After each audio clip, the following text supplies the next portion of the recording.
Selamat pagi teman-teman semua, apa kabarnya hari ini? Semoga semuanya dalam semangat yang baik ya. Nah, kali ini saya ingin sedikit sharing tentang sesuatu yang paling sering banget kita lakukan, yaitu berbicara. Tapi bukan sembarang berbicara teman-teman, melainkan public speaking atau kemampuan berbicara di depan umum. Banyak orang bilang, berbicara di depan banyak orang itu menegangkan. Setuju nggak? Nah, ada yang pengennya gemeter, suaranya bergetar, bahkan ada yang tiba-tiba lupa semua yang mau dikatakan. Padahal sudah latihan semalaman. Tenang teman-teman, kalian gak sendiri. Soalnya, menurut sebuah survei, sekitar 75% orang mengalami rasa takut saat berbicara di depan umum. Atau istilah kerennya itu glossophobia. Jadi, kalau teman-teman kalian pernah grogi waktu presentasi di depan kelas, itu hal yang wajar banget. Baik teman-teman, sebelum saya lanjut, saya punya tebak-tebakan. Kenapa laptop suka ngambek? Ada yang tahu? Nah, karena dia butuh space. Jadi dalam public speaking, orang akan ngambek atau tidak bisa tampil maksimal jika ia tidak punya ruang. Baik ruang untuk berpikir, ruang untuk berlatih, maupun ruang untuk mengekspresikan diri di depan audiens.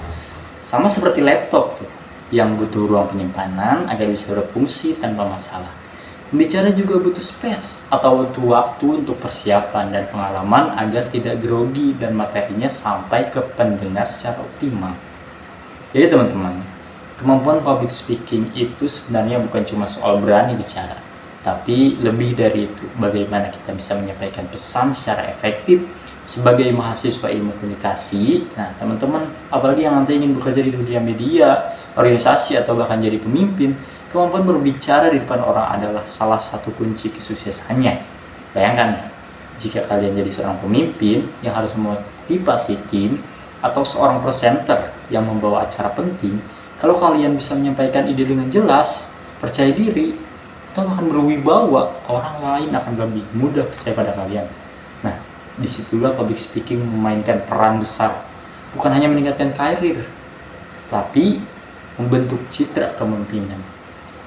Tapi saya tahu, banyak dari kita masih sering merasa gugup. Nah, penyebab utamanya biasanya ada 3.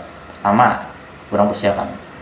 Dan kita terlalu santai dan berpikir, nanti juga bisa, ngomong pas di depan. Padahal justru latihan dan persiapan itu yang bikin kita percaya diri. Kedua, rasa cemas atau takut salah. Kita khawatir orang lain akan menilai kita, padahal audiens sebenarnya tidak seseram itu.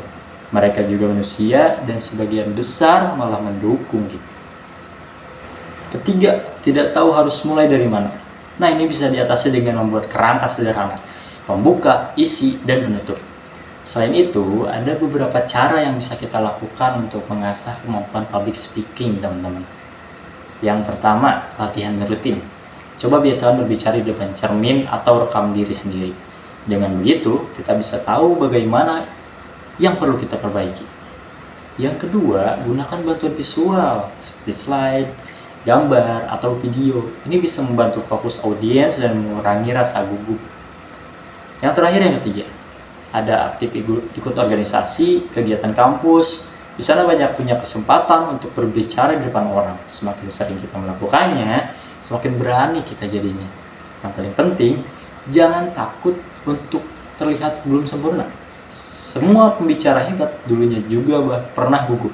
Bahkan Steve Jobs atau Barack Obama pun butuh latihan berkali-kali untuk bisa tampil percaya diri di depan panggung. Teman-teman, berbicara di depan umum memang tidak mudah, tetapi bukan hal yang mustahil. Public speaking itu seperti otot, semakin sering dilatih, semakin kuat hasilnya. Sebagai mahasiswa ilmu komunikasi, kita punya tanggung jawab untuk bisa menyampaikan pesan dengan baik. Karena komunikasi yang efektif adalah kunci perubahan, baik di dunia kerja, organisasi, maupun kepemimpinan. Jadi, mulai dari sekarang, jangan takut untuk berbicara. Jangan tunggu sempurna, dulu baru berani, tapi beranilah dulu untuk lebih baik. Ingat, suara kita punya kekuatan untuk menginspirasi orang lain. Siapapun yang ingin mencapai keberhasilan, prestasi, atau hasil terbaik dalam public speaking, layaknya mengambil mutiara yang langka dan berharga di dasar laut, harus berani mengambil risiko, menghadapi tantangan, dan keluar dari zona nyaman. Pesan terakhir, Jangan takut tantangan atau kegagalan saat belajar public speaking, karena hanya yang berani mencoba dan bertahan yang akan meraih hasil luar biasa di masa depan. Terima kasih teman-teman atas perhatiannya. Semoga setelah ini kita semua makin semangat untuk speak up dan jadi komunikator yang hebat di masa depan. Terima kasih.